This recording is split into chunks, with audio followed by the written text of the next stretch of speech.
আজ আমাদের আগরতলা জিআরপিএস এর সাব ইন্সপেক্টর পঙ্কজ বিশ্বাস এবং অন্যান্য স্টাফরা এবং আমাদের পার্শ্ববর্তী আরপিএফ এর স্টাফরা মিলে একসঙ্গে আমাদের আগরতলা রেল স্টেশনের প্ল্যাটফর্ম নম্বর 1 এবং এর আশেপাশে তল্লাশিতে বেরোয়।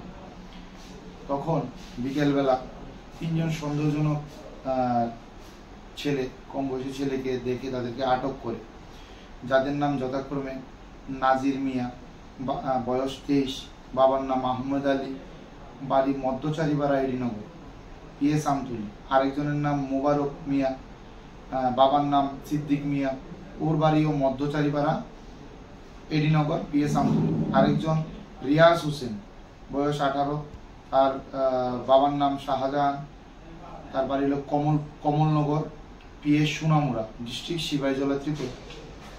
তাদের প্রত্যেককে আটক করার পর তাদের যে কাঁধে ব্যাগ ছিল, ওই ব্যাগ থেকে তল্লাশি করে সর্বমোট 22 কেজি 390 গ্রাম অবৈধ গাঁজা উদ্ধার করতে আমরা সক্ষম হই।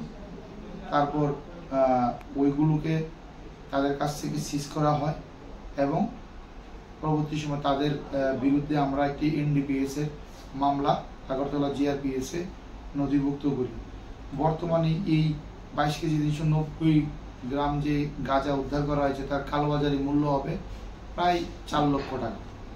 ইনভেস্টিগেশন এখন ইন প্রোগ্রেস আছে এবং আমরা বের করবো এরা কোত্থেকে এই গাঁজাগুলো প্রকিউর করেছে।